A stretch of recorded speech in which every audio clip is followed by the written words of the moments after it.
My father smiled as he raised his glass, the room already leaning toward him, already ready to laugh. "Now this," he said, placing a hand lightly on my shoulder, "is my younger daughter. Not exactly the one we brag about, but she insisted on coming anyway." The laughter came fast, polite, controlled, cruel in the way only polite laughter can be. Then the Navy SEAL my sister was about to marry stepped forward, reached out to shake my hand, and froze. His eyes dropped to my posture, my insignia. He stepped back, and then in front of everyone he saluted. "Ma'am, Admiral." And just like that, my father's world cracked. The chandelier light above us felt too bright. That's what I remember first. Not the laughter, not the silence that followed, not even my father's hand still resting on my shoulder like he owned the moment. It was the light, golden and expensive and deliberate, pouring down over polished marble floors and carefully arranged flowers, illuminating every face in that room with the kind of clarity that left nowhere to hide. I didn't move. I didn't react. I simply stood there exactly where my father had positioned me, slightly behind him, slightly to the side. Not part of the center, never part of the center. His fingers pressed lightly against my shoulder as if reminding me where I belonged. "Relax," he added, just loud enough for the nearby guests to hear. "She takes things too seriously. Always has." More laughter. A woman in pearls covered her mouth, smiling into her wineglass. A man in a tailored suit nodded as if my father had said something universally understood. I felt the familiar tightening in my chest, not sharp, not overwhelming, just familiar. Recognition. Nothing had changed. Not really. I had spent years telling myself that distance would shift something between us. That time would soften him. That achievement, real, measurable, undeniable achievement, might one day force him to see me differently. But standing there under that chandelier surrounded by people who mattered to him, I realized something simple. To my father, I wasn't invisible. I was inconvenient. The Navy SEAL, Daniel Carter, my sister's fiancé, stepped forward, then his hand extended with easy confidence. He wore his dress uniform like it belonged to him, posture straight, gaze steady. There was nothing performative about him. No need to impress. "Daniel," he said, "I've heard a lot about you." I almost smiled at that. I reached out to take his hand. His grip was firm, professional, familiar. And then, something shifted. It was subtle at first. His eyes didn't leave mine, not in a social way, not in the casual scanning that happens during introductions. He was assessing. The way we're trained to assess. Posture, bearing, stillness under pressure. His grip loosened slightly. His gaze dropped briefly to the clean lines of my uniform, not the obvious details, not what civilians noticed. Something else. Something quieter. Then he stepped back. Just a fraction. But enough. Enough that the conversation around us faltered, enough that the air changed. And then, he saluted. Clean, precise, unmistakable. "Ma'am," he said, voice steady, "Admiral." The room stopped. Not gradually, not in a ripple. Completely. It was the kind of silence that doesn't ask permission, the kind that takes over a space and holds it still. I heard a glass clink somewhere in the distance, a chair shift, a breath caught too sharply. My father's hand fell from my shoulder. I didn't look at him. I kept my eyes on Daniel. Because I recognized that moment. I had lived inside that moment before, the instant when truth surfaces without warning, when a situation reveals itself not as it was presented, but as it actually is. His salute held for exactly the right length of time. Then he lowered his hand. "Apologies," he added, his tone unchanged. "Didn't expect to meet you here." I nodded once. "No need to apologize," I said quietly. My voice sounded exactly the way I needed it to. Even controlled. Untouched. Behind us, the room began to breathe again. Whispers low and uncertain threaded through the silence. "Admiral? Did he just say?" That can't be right. I turned then. Not toward the crowd. Toward my father. Frank Whitman stood exactly where he had been, glass still in hand posture, still upright. But something in his expression had fractured. Not fully, not visibly, not yet. But enough. His smile didn't quite reach his eyes anymore. "Daniel," he said, forcing a lightness into his voice that didn't quite land. "You must be mistaken." Daniel didn't respond immediately. He didn't rush to correct himself. He didn't backtrack. Instead, he glanced at me. A question. "Permission?" I gave the smallest shake of my head. "Not now. Not like this." He understood. Of course he did. Perhaps he said evenly. Wouldn't be the first time I've misread a situation. It was a perfect answer. Neutral, respectful, non-committal. But the damage had already been done. Because the word had been spoken. Admiral? And words like that don't disappear. They linger.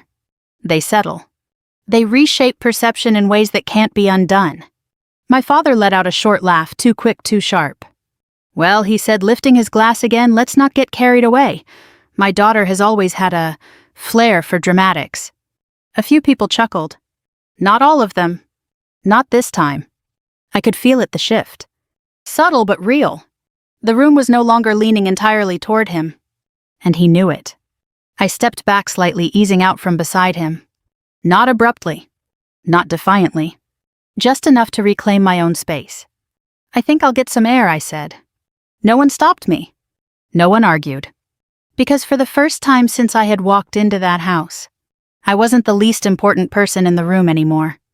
I moved through the hallway quietly past framed photographs of a life I had never quite belonged to. My sister's graduation, my father's business awards, charity galas, smiling faces arranged in perfect alignment. There were no photos of me. Not recent ones anyway. The front door opened with a soft click. Cool evening air met me immediately, carrying the faint scent of cut grass and distant traffic, the kind of ordinary smell that felt grounding after a room built entirely on appearances. I stepped outside and let the door close behind me. Silence. Real silence. I exhaled slowly. My hands were steady. My breathing was controlled. But beneath that, something had shifted. Not anger. Not satisfaction. Clarity. Because for years I had believed the conflict between my father and me was personal, emotional, something rooted in misunderstanding or disappointment or difference. Standing in that room, hearing him reduce me to something small, something insignificant, and then watching that narrative crack in a single unplanned moment, I understood something else. This wasn't about who I was. It was about what he needed me to be. Manageable. Explainable. Contained. And for the first time, that version of me no longer existed. Behind me, the door opened again. I didn't need to turn to know who it was. "You should have said something." My father's voice came tight with controlled frustration. I faced forward, looking out over the darkened street. "There wasn't anything to say," I replied. A pause. "You embarrassed me," he said. I let that sit between us. Then quietly. I didn't say a word. Silence stretched. Thicker this time. He stepped closer. "You're going to explain this," he added. Not a question, a statement. I finally turned.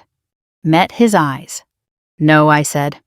And for the first time in my life, I meant it. The night air lingered on my skin long after I stepped back inside. The house sounded different now. Not louder, if anything quieter, but the quality of the noise had changed. Conversations were tighter, more careful. Laughter came in short bursts, followed by glances. People were no longer just enjoying the evening. They were recalibrating. I walked past the living room where the earlier introduction had taken place. The same chandelier still glowed overhead, but the room felt smaller somehow. Or maybe it was just that the illusion had shifted. A few guests looked up as I passed. This time they didn't look through me. They looked at me. Curiosity had replaced dismissal, and curiosity I'd learned over the years was far more dangerous. I didn't stop. I moved toward the back hallway instead, where the noise faded into something manageable. The walls were lined with photographs frames arranged in perfect symmetry, every image curated. My father believed in presentation. He always had. I slowed in front of one frame. My sister Emily stood in a white dress, smiling at something just outside the camera's view. My father stood beside her, hand resting proudly at her back. They looked like a magazine cover, effortless, polished, complete. I wasn't in that photo. I wasn't in most of them. There had been a time when that absence hurt. When I was younger, I used to notice it immediately, Every wall, every album. I'd search for myself the way a child looks for proof they belong. Sometimes I'd find one tucked into a corner or taken before I'd grown into the version of myself my father no longer recognized. Other times there was nothing. And over time I stopped looking. Funny, isn't it? Emily's voice came from behind me. I turned. She leaned against the doorway, arms folded loosely, her expression unreadable. Up close, she looked exactly the way people expected her to, graceful, composed, the kind of beauty that didn't need explanation. "You always stop at that one," she said, nodding toward the photo. I didn't realize I did. She smiled faintly. "You do." Silence settled between us, not uncomfortable, just familiar. We had never fought the way other siblings did. No dramatic arguments, no shouting matches. Our distance had always been quieter than that. More permanent. "Daniel seems impressed," she said after a moment. I met her gaze. "He's observant." "That's one way to put it." She stepped further into the hallway, her heels soft against the wood floor. "Is it true?" she asked. The question hung in the air, carefully neutral. I didn't answer immediately. Instead, I studied her. Emily had always been good at this, asking without asking, positioning herself so that she never had to commit first. It wasn't manipulation exactly. It was preservation. "Does it matter?" I asked. She tilted her head slightly. "It might." "To you," I pressed. A pause. Then quietly to Dad. "Of course." I nodded once. "That sounds right." She exhaled just barely. "You know how he is," she said. "He doesn't like being surprised." No, I agreed, he doesn't. We stood there for another moment, the weight of unsaid things pressing in around us. "You could have told us," she added. I considered that. When I asked. At Thanksgiving, between the polite questions and the polite silence.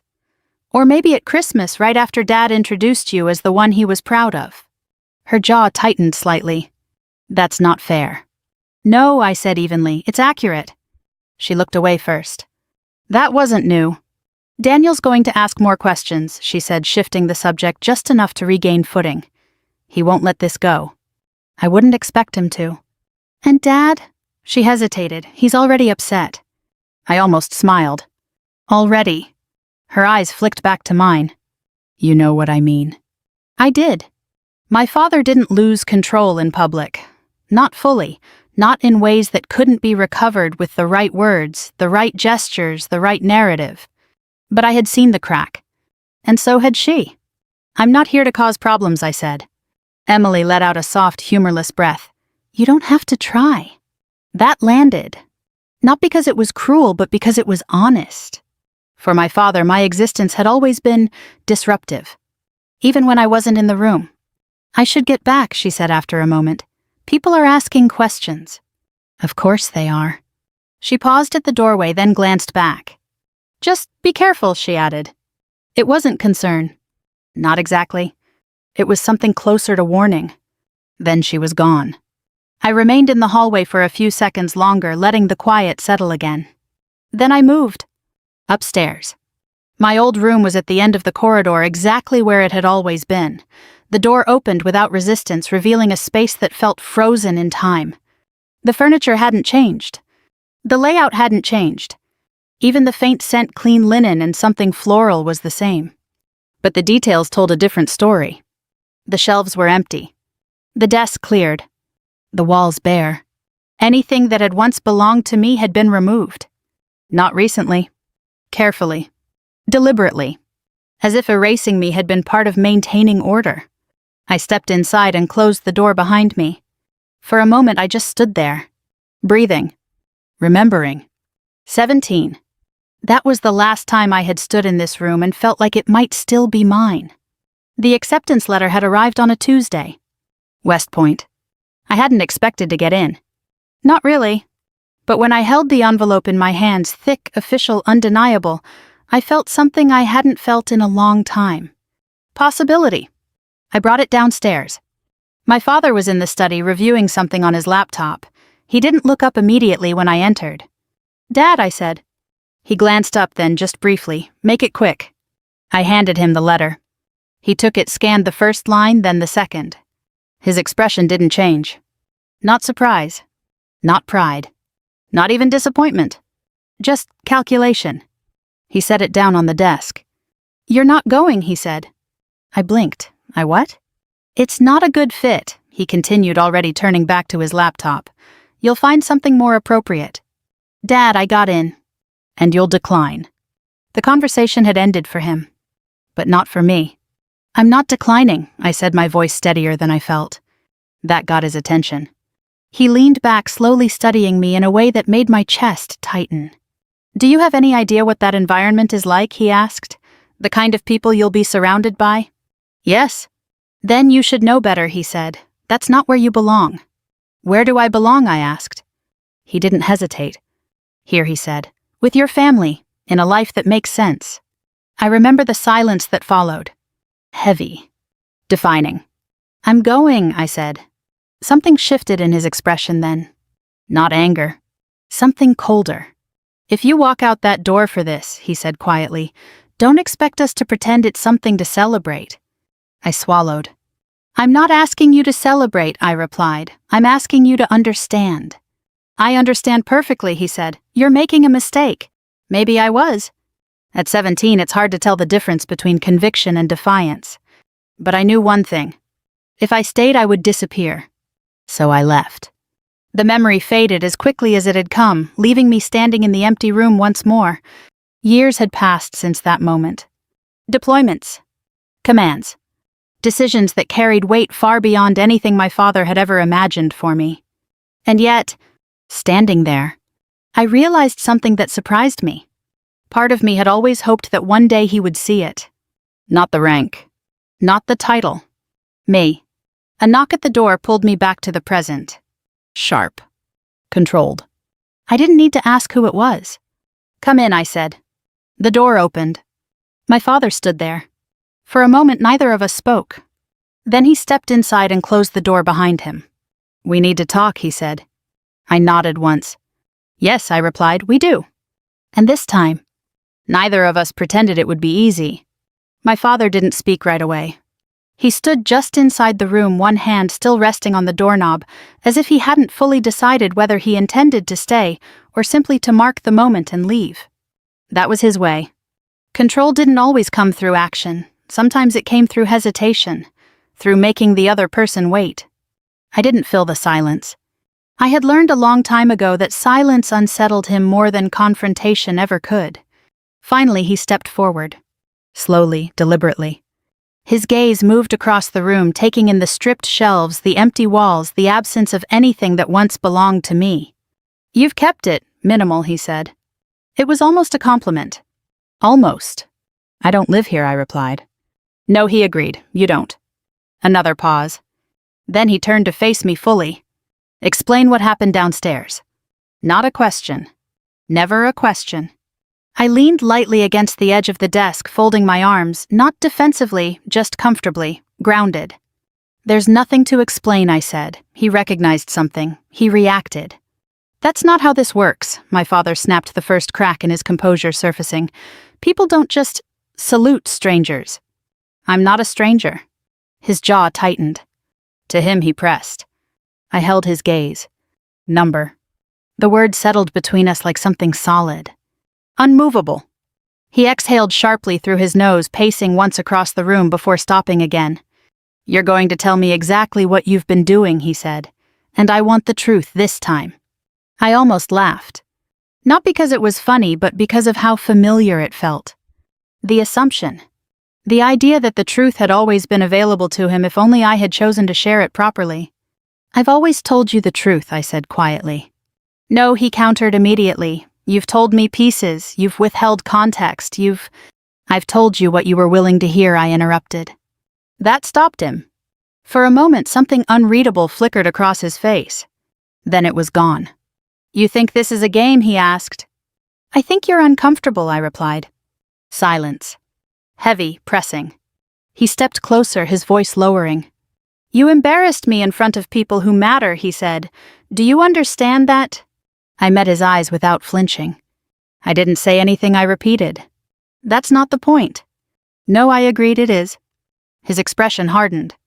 You've always been difficult, he said. Always pushing, always resisting. It's exhausting. I considered that. then nodded once. Then stop trying to control me. The words landed harder than I expected. Not because they were loud, but because they were simple. Direct. For a moment he didn't respond. Then he let out a short, humorless laugh. You think that's what this is, he said. Control. I think that's what it's always been. His eyes narrowed slightly. Everything I've done has been for this family, he said. For stability, for reputation, for you, I finished. That was the second crack. Smaller than the first, but deeper. You have no idea what it takes to maintain what I've built, he said, his voice tightening. No, I agreed, but I know what it costs. We stood there facing each other across a distance that had never really been about space. Finally, he shook his head. This isn't over, he said. I know. He turned toward the door. Paused. Then, without looking back. Be ready to explain yourself tomorrow. The door closed behind him with a quiet final click. I exhaled slowly. My pulse was steady. My breathing controlled. But beneath that, something had shifted again. Not in him. In me. Because for the first time I wasn't waiting for him to understand. I wasn't hoping for it. The knock came again less than a minute later. Different rhythm. Lighter. I crossed the room and opened the door. Daniel Carter stood in the hallway, his posture relaxed, but his expression focused. Do you have a minute? He asked. I stepped aside. Of course. He entered, closing the door behind him with a quiet precision that told me everything I needed to know. This wasn't a casual conversation. He took a quick look around the room, taking in the emptiness, the absence, the deliberate removal of anything personal. Then his eyes returned to me. That's not how someone gets treated who's done what you've done, he said. Straight to the point. I appreciated that. People see what they expect to see, I replied. And your father expects to see less, he said. I didn't answer. I didn't need to. He stepped closer, lowering his voice slightly. I need to ask you something, he said, and I need you to answer honestly. I nodded once. Go ahead. His gaze held mine. Why haven't you corrected him? The question hung there. Simple. Direct. I considered it carefully before responding. Because it wouldn't matter, I said. His brow furrowed slightly. It would matter to me. That's different. He studied me for a moment longer, then nodded slowly. Yeah, he said, it is. Silence settled between us, but not uncomfortable. Measured. Intentional. I recognized you, he said after a moment. Not at first, not when I walked in, but when you stood still like that, when everyone else was reacting and you weren't. He shook his head slightly. I've seen that before. Where I asked. Kandahar, he said. 2018, joint operation, extraction went sideways. The memory surfaced instantly. Dust, heat, radio static cutting in and out. A situation collapsing faster than it should have. I wasn't on the ground, I said. No, he agreed. You were in command. A pause. You gave the order to pull us out. I remembered that. Not the details. The decision. The weight of it. I did my job, I said. He let out a quiet breath. You saved a lot of lives. I didn't respond. Not because I disagreed, but because that wasn't how I framed it. He seemed to understand that. Your father doesn't know, he said. No, I replied, he doesn't. And you're just going to let that continue? I met his gaze. Yes. He studied me carefully. Why? I thought about that. Really thought about it. Because the answer wasn't simple. Because it had changed over time. Because this isn't about information, I said finally. It's about perception. He waited. He's already decided who I am, I continued. Anything I say that contradicts that becomes the problem. Daniel nodded slowly. Yeah, he said, I've seen that. Of course he had. Different context. Same pattern. He's going to push harder, Daniel added, after tonight. I know. He's going to try to control the narrative. I know that too. Another pause. Then quietly. You don't have to handle that alone. I looked at him. Really looked at him. Not as my sister's fiancé. Not as the man who had saluted me. But as someone who understood the terrain. Why are you helping me? I asked. He didn't hesitate. Because I don't like watching people get misrepresented, he said. And because I've been on the receiving end of that before. That told me enough. He wasn't doing this out of obligation, or curiosity, or even respect. He was doing it because he recognized something. Something familiar. I nodded once. Then we should be careful, I said. A faint smile touched his expression. I was hoping you'd say that. He reached into his pocket and pulled out his phone, tapping the screen before handing it to me. A document. Official. Clean. Recognition report, after action summary. My name was there. My command. My decision. Verified. I shouldn't have this, he said, but I do. I handed the phone back. You don't need to use it, I said. He tilted his head slightly. No, he agreed, but you might. I considered that. Then shook my head. Not like that. His eyes sharpened. How then? I held his gaze. We don't correct him, I said. We let him reveal himself. A slow understanding spread across his face. Publicly, he said. Yes. On his terms. Exactly. He let out a quiet breath. That's risky. I nodded. I know. Silence settled again. But this time it felt different. Aligned. Strategic. Tomorrow night, he said. Engagement dinner, full guest list. People who matter to him. I met his eyes. Yes. He nodded once. Then we'll be ready. He turned toward the door, pausing just before he opened it. For what it's worth, he added, glancing back, you handled that room better than most commanding officers I've worked with. I allowed the smallest hint of a smile. Training, I said. He nodded. Yeah, he replied, I figured. The door closed behind him. I stood alone in the room again.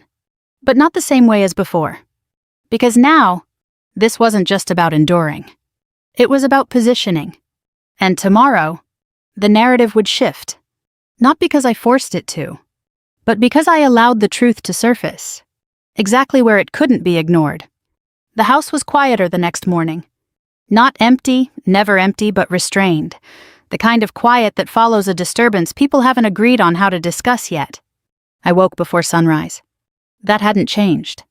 Years of service had rewired something fundamental in me. Even in unfamiliar places, even in a bed that didn't belong to me, my body still defaulted to readiness. Stillness first. Awareness second. Movement last. I sat at the edge of the bed for a moment, letting the light filter in through the curtains. Then I stood. The hallway outside my room was dim, the overhead light still off. Downstairs I could hear the faint clink of porcelain, someone in the kitchen. Not a guest. Too early. I moved quietly down the stairs. My father stood at the counter, coffee already poured, a tablet propped up in front of him. He didn't look up when I entered. I was wondering when you'd come down, he said. His tone was neutral. Too neutral. I stepped into the room, stopping a few feet away. Good morning, I replied. He tapped something on the screen, then turned the tablet toward me. An article.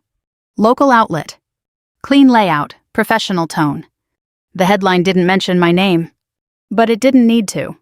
Concerns raised over military officers' stability amid family strain.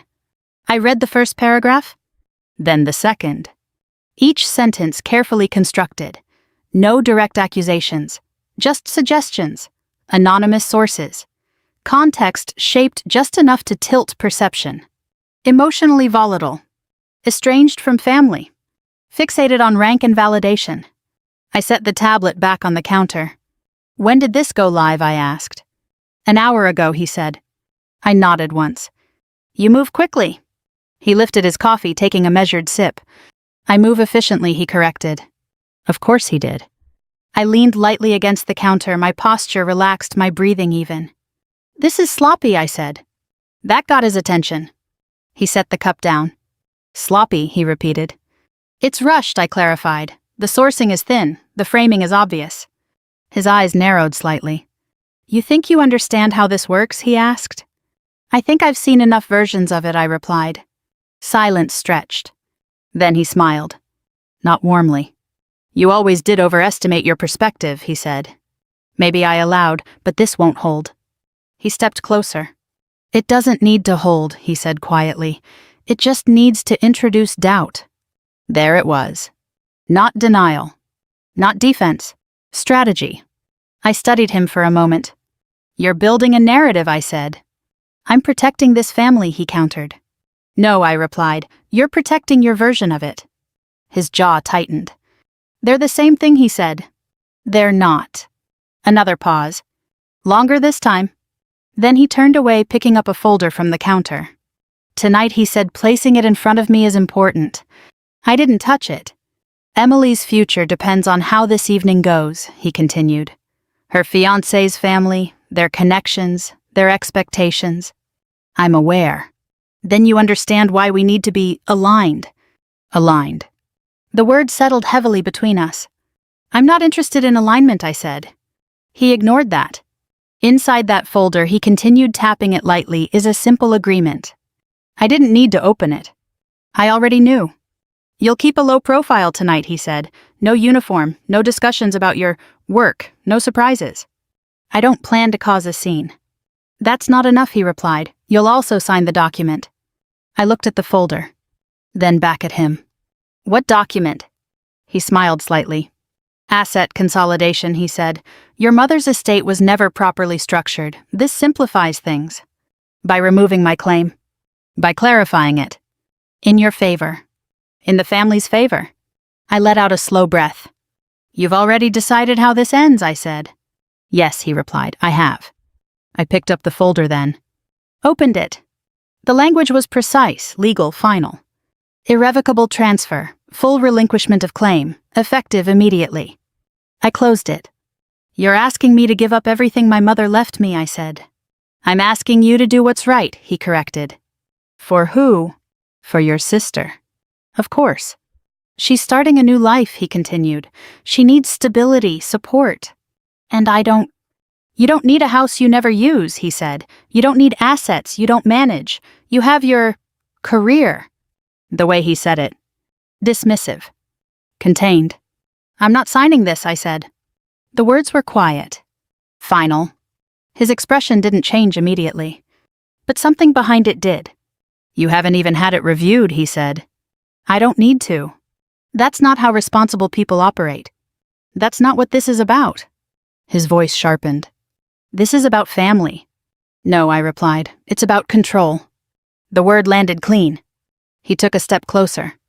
You're going to make this difficult, he said. I'm going to make this clear.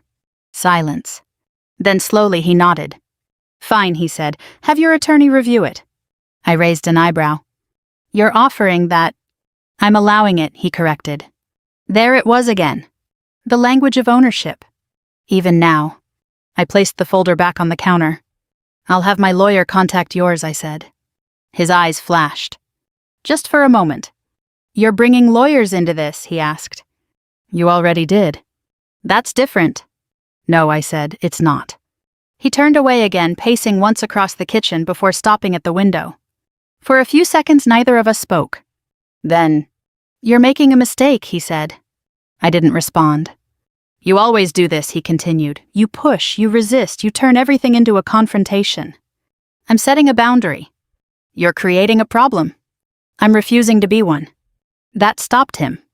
He turned back slowly. You think you're in control here, he said. I met his gaze. I know I am. Silence settled again. But this time, it was different. Because for the first time, he didn't immediately know how to respond. My phone buzzed in my pocket. I ignored it. So did he. After a moment, he let out a slow breath. This isn't over, he said. I didn't expect it to be.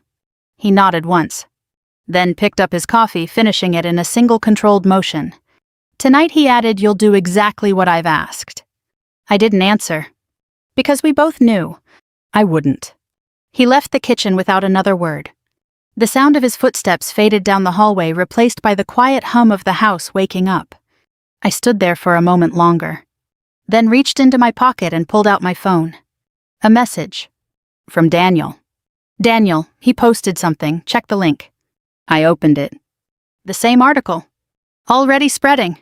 Shares, comments, reactions. The narrative was taking shape. Fast. I exhaled slowly. Then typed back. Me understood. Another message came through almost immediately. Daniel, we need to talk, before tonight. I stared at the screen for a second.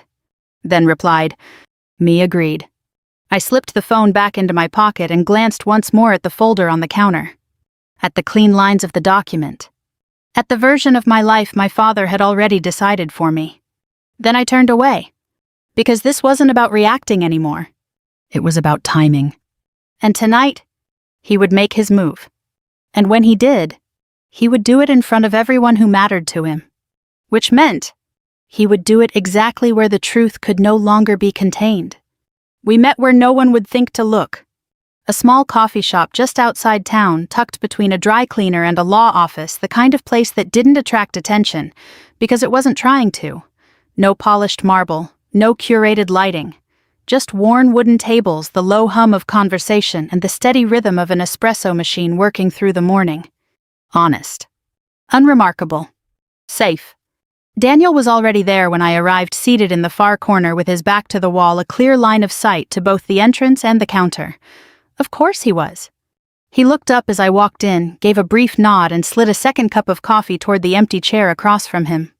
"Black," he said. "Figured you didn't complicate things." I sat. "You figured right." For a moment neither of us spoke. Not out of uncertainty, but because silence when used correctly is part of preparation. "Have you seen it?" he asked finally. "I have." And I took a sip of coffee, letting the bitterness settle before answering. "It's exactly what I expected," I said. "Fast, controlled, enough truth to make the rest believable." He nodded. "Yeah, that tracks." A pause. "He's not going to stop," Daniel added. "Not after last night." "I know." "He's going to escalate." "I know that too." He studied me for a moment, then leaned forward slightly. "Then let's talk about what happens next." I set the cup down. "Go ahead." He pulled out his phone, unlocking it with a quick motion before turning the screen toward me. A document. Official. Clean. Recognition report. After-action summary. Names, dates, coordinates. Decisions made under pressure. My decisions. "You said you didn't want to use this," he said, "and I get that. I really do." I didn't reach for the phone. "But if he's going to control the narrative," Daniel continued, "then we need to think about how that narrative ends." I met his gaze. "It ends when the truth is undeniable," I said. "And how do you make it undeniable without saying it yourself?" That was the question. The real one. I leaned back slightly, folding my arms, not defensively, just grounding the thought process. "You don't correct him," I said. "You let him commit to the story." Daniel's eyes sharpened. "Publicly," he said. "Yes." "Where he can't walk it back?" "Yes." A slow exhale. "That's surgical," he said. "It's controlled." He nodded once. "All right," he said. "Then we need the right environment." "We already have it," I replied. He didn't ask which. He already knew. "Tonight," he said. "The engagement dinner." He leaned back slightly, processing. "Full guest list," he added. "Family, business connections, people who care about reputation." "People who trust him," I said. "And people who will question him," Daniel finished. "Exactly." Silence settled again, but this time it felt different. Aligned. Focused. "Then we need structure," he said. "We need timing," I corrected. He smiled faintly. "Fair enough." He reached into his jacket and pulled out a small notepad, flipping it open with practiced efficiency.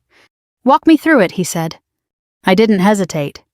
"Your father will speak first," he said, anticipating. "Yes," I replied, "he always does." "And he'll frame the evening." "He'll try to," I corrected. Daniel nodded, jotting something down. "And you?" he asked. "I don't interrupt," I said. "I don't react." "You let him build the narrative." "Yes." He looked up. "And then," I held his gaze. "Then someone else introduces reality." A pause. He understood immediately. "Not you," he said. "Number." "Not emotionally." "Number." "Clean," he said. "Clean." He tapped the pen lightly against the page. "Authority," he added. "Yes." "Verification." "Yes." "Timing." "Everything." He let out a slow breath. "This isn't about winning an argument," he said. "No," I replied. "It's about ending one." Silence. Then, "There's someone else," he said. I tilted my head slightly. "Who?" "A contact," he replied. "Senior, high enough that his word doesn't get questioned." "Pentagon." He nodded once. Retired 4-star, still connected, still respected. I considered that. Will he confirm, I asked.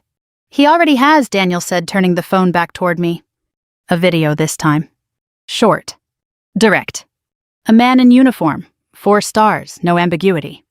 He spoke clearly, precisely. Confirmed my name. My rank. My command. No embellishment. No emotion. Just fact. I watched it once. Then handed the phone back. That's enough, I said. Daniel studied me carefully. You're not surprised. Number. You're not relieved. Number. He frowned slightly. What are you then? I thought about that. Then answered honestly. Ready. That seemed to settle something in him. He nodded once. Good, he said. Another pause. Then, there's one more thing, he added. I waited. He's going to try to isolate you before tonight, Daniel said. Private conversation, maybe more pressure, maybe something legal. I expect it. And if he does, I met his gaze. I don't engage, I said, not emotionally, not defensively. You document, he said. Yes. You hold the line. Yes. A faint smile. Yeah, he said, that tracks too. We sat there for a moment longer, the plan settling into place between us. No theatrics. No improvisation. Just structure. Precision. Execution. Daniel closed the notepad and slipped it back into his jacket. Then we're done preparing, he said. I shook my head slightly. No, I replied, we're done thinking. He raised an eyebrow. And what comes next? I stood reaching for my coffee. Now we execute. He watched me for a second, then stood as well. All right, he said, then I'll see you tonight. I nodded once. Tonight. We walked out of the cafe together, the morning air crisp and steady, the world moving around us, as if nothing significant was about to happen. But I could feel it. The shift. The alignment of variables. The quiet moment before something changes. As we reached the sidewalk, Daniel paused. One more question, he said. I turned. Go ahead. He studied me for a moment. Why now, he asked. You've had years to correct him, years to set this straight. I considered the question. Because it mattered. Because the answer wasn't simple. Then I said, because now, it matters where the truth lands. He nodded slowly. Yeah, he said, it does. I gave a small, almost imperceptible nod in return. Then turned and walked away. Back toward the house. Back toward the version of my life my father had constructed so carefully. Back toward the evening where he would try to reinforce it. In front of everyone who mattered to him. And this time, I wouldn't stop him. Because sometimes, the most effective way to dismantle a story is to let it unfold exactly as intended, until the truth makes it impossible to continue. The ballroom was exactly the kind of place my father preferred. Large enough to impress, controlled enough to manage. Crystal chandeliers cast a warm golden light across polished floors. Round tables draped in white linen filled the space in perfect symmetry, each centerpiece arranged with deliberate care. Conversations flowed easily, laughter measured and appropriate, every movement aligned with expectation. Reputation lived in rooms like this, and tonight, my father intended to reinforce his. I arrived 10 minutes before the program began. Not early enough to draw attention. Not late enough to be noticed. Just present. The dress uniform felt heavier here than it did on base, not because of the weight, but because of what it represented in a room like this. To most of the people around me, it was symbolic at best. To a few, it meant something else. I took a seat near the back. Not hidden. Not central. Positioned. From there, I could see everything. The stage, the podium, the front tables where my father sat surrounded by people who had built their lives on perception and influence. Emily sat beside Daniel, her posture composed, her expression carefully neutral. She looked like she belonged. She always had. Daniel caught my eye briefly. Just a glance. A confirmation. Nothing more. I gave the smallest nod. Ready? The MC stepped forward, welcoming everyone with practiced warmth. A few light remarks. A joke that landed just enough to relax the room. Then, tonight, he said, we celebrate not just a union but a family. Applause followed. Polite, expected. And to begin, he continued, we invite Mr. Frank Whitman to say a few words. My father stood. Of course he did. He moved to the stage with the same confidence he had carried my entire life, adjusting his cufflinks as he walked, offering a smile that had opened doors for decades. He took the microphone. Thank you, he began, his voice smooth, controlled, familiar. The room leaned toward him. It always did. We gather tonight for something special, he continued. A moment of transition, of growth, of legacy. He paused, letting the words settle.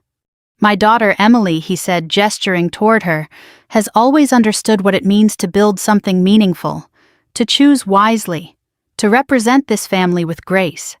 Applause. Emily smiled politely. My father let it linger just long enough. Then, not all paths are as clear, he added, his tone shifting just slightly. Not all choices lead where we expect them to. The room grew quieter. Subtly. Carefully.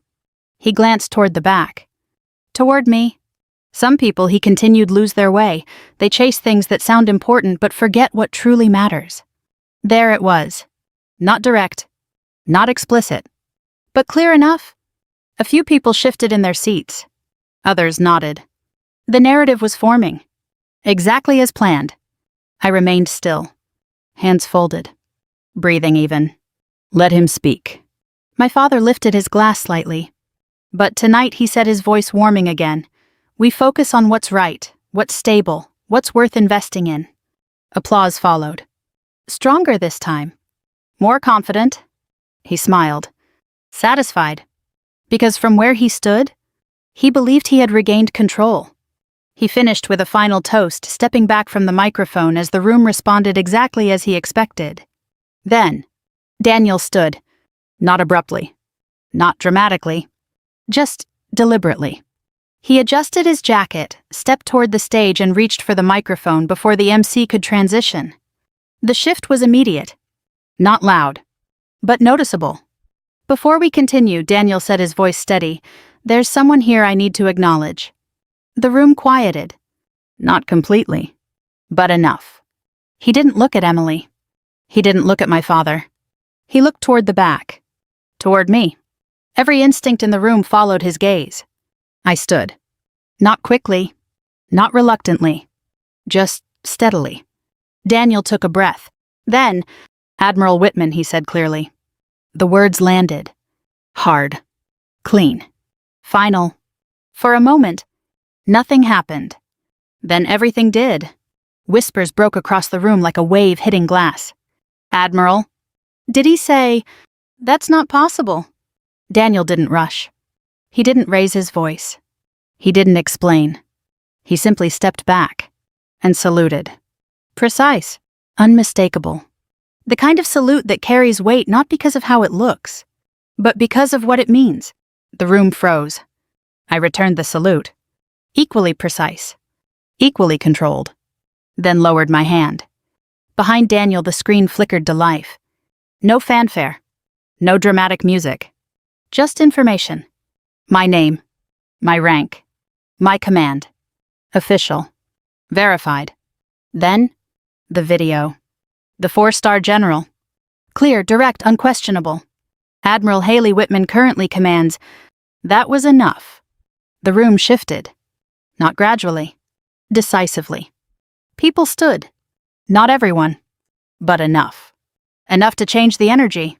Enough to break the narrative. Applause followed. Slow at first. Then building. Not celebratory. Not emotional. Acknowledging. Recognizing. Correcting. I didn't move. I stood there letting the moment exist without trying to shape it. Because it didn't need shaping. It was already complete. My father stepped forward. Too quickly. Too late. This is absurd, he said, his voice tight. There's been a misunderstanding. No one responded. Not immediately. Because the room had already shifted. Because authority once introduced doesn't get easily dismissed. Daniel didn't look at him. He didn't engage. He simply stepped back from the microphone. His role complete. I met his eyes briefly. A single nod. That was all. I sat down. The applause continued for a few seconds longer, then faded into something quieter, something heavier. The MC hesitated, unsure how to proceed. My father stood near the stage, his expression caught between disbelief and calculation. For the first time, he didn't control the room, and everyone knew it. The program continued eventually, because it had to. Because events like this don't stop, they adjust. But nothing felt the same. Conversations were different now. Quieter. More deliberate. People looked at me differently. Not with curiosity. Not with dismissal. With understanding. And my father, he felt it. Every glance. Every shift. Every moment where his version of reality no longer aligned with what people now knew to be true. I didn't stay long. I didn't need to. The point had been made. The narrative had been corrected. And anything beyond that would only dilute it. I stood quietly and made my way toward the exit. No one stopped me. No one tried. Because sometimes the most powerful thing you can do is leave and let the truth remain, without you needing to stand there and defend it. I didn't remember the drive home. Not in the way people usually remember things. There were no clear turns, no specific streets, no passing landmarks that stood out and anchored the moment in place. Just motion. The quiet hum of the engine. The steady rhythm of headlights cutting through the dark. The kind of silence that doesn't press on you, it carries you. By the time I pulled into the apartment complex, the world had already started adjusting behind me. It always does. Truth doesn't need to chase attention. It simply replaces what was never solid to begin with. I turned off the engine and sat there for a moment, hands resting lightly on the steering wheel, the faint ticking of cooling metal filling the space around me. No adrenaline. No rush. Just stillness. Mission complete. Area secure. I stepped out of the car, the night air cool against my skin, and walked upstairs without looking at my phone. Not yet. Because I already knew what would be there. Messages. Questions. Reactions. Some supportive. Some curious. Some cautious. That was the pattern. It didn't need to be confirmed immediately. Inside the apartment felt exactly the way I had left it. Quiet, ordered, unpretentious. A space that belonged entirely to me, not shaped by anyone else's expectations. I set my keys on the counter and finally pulled out my phone. The screen lit up. Dozens of notifications. Emails, calls, messages from numbers I recognized and many I didn't. I scrolled past most of them. Stopped at one. Daniel. Daniel, you left before I could say anything. I typed back. Me, you already did. A pause. Then. Daniel, he tried to recover. Didn't go well. I allowed the smallest hint of a smile. Me, it wouldn't. Another pause. Then. Daniel, Emily, she's processing. That made sense. Me, she always does. 3 dots appeared, disappeared, then returned. Daniel. For what it's worth, I meant what I said. Back there. I looked at the message for a moment longer than necessary. Then replied, Me, I know. I set the phone down. Silence returned. Clean. Uncomplicated. For the first time in a long time, I didn't feel the need to explain anything to anyone. Not my choices. Not my path. Not my absence. Because the truth had already been established clearly, publicly, and without distortion. And more importantly, I hadn't been the one to force it. The knock came the next morning. Sharp. Measured. I opened the door without asking who it was. My father stood there. He looked the same. And completely different. The posture was still straight, the suit still perfectly fitted, the presence still controlled. But something underneath it, something fundamental, had shifted. You're going to invite me in, he asked. I stepped aside. He entered slowly, taking in the space with a quick assessing glance before turning to face me. For a moment, neither of us spoke. Then, You humiliated me, he said. No greeting. No transition. Just the statement. I leaned lightly against the counter, arms relaxed at my sides. I didn't say a word, I replied. His jaw tightened. That's not how it looked. That's not what happened. Silence. He paced once across the room, then stopped, turning back sharply. Do you have any idea what's happened since last night, he asked. Calls, emails, people distancing themselves. I imagine it's inconvenient, I said. His eyes flashed. Inconvenient, he repeated. Everything I've built was built on perception I finished. And now that perception is damaged, he snapped. No, I said evenly. It's corrected. That landed. Hard. He stared at me for a long moment, searching for something leverage perhaps, or weakness, or an opening that no longer existed. You could have handled this differently, he said finally, privately, respectfully. I met his gaze. You didn't. A pause. Then quieter. I was protecting this family. I considered that. Then shook my head slightly. You were protecting control, I said. Another silence. Longer this time. He exhaled slowly, the tension in his shoulders easing just enough to signal a shift. Not surrender, but recalibration. What do you want, he asked. The question was simple. Direct. And for the first time, real. I thought about it carefully. Because this moment mattered. Not for him. For me. I want boundaries, I said. He frowned slightly. Boundaries. You don't speak for me, I continued. You don't define me. And you don't reshape my life to fit your narrative. His expression tightened. And if I don't agree, I held his gaze. It doesn't require your agreement. That was the line. Clear. Unmovable. He looked at me for a long moment. Then, what about the house, he asked. Of course. Always back to structure, assets, control. My lawyer will be in touch, I said. You can stay. His eyes narrowed slightly. Stay. At fair market rent, I added. Every dollar goes into a scholarship fund. He blinked. For what? For families of service members who didn't come home, I said. The words settled. Quiet. Final. You'd turn it into that, he asked. I already have, I replied. He shook his head slowly. You're unbelievable. No, I said, I'm consistent. Silence followed. Then, something unexpected. He laughed. Not the same laugh. Not the one that filled rooms. Short. Tired. You always were, he said. For a moment we stood there without speaking. Not reconciled. Not resolved. But clearer. Then he turned toward the door. Paused. You think this changes everything, he said. I considered that. Then answered honestly.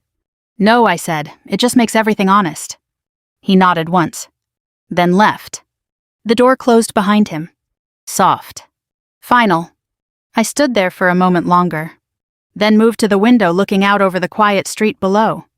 Life continued. Cars passed. People walked. The world moved forward the way it always does, indifferent to personal conflicts, unaffected by private victories. My phone buzzed again. I didn't check it. Not immediately. Because for the first time in a long time, I didn't feel the need to.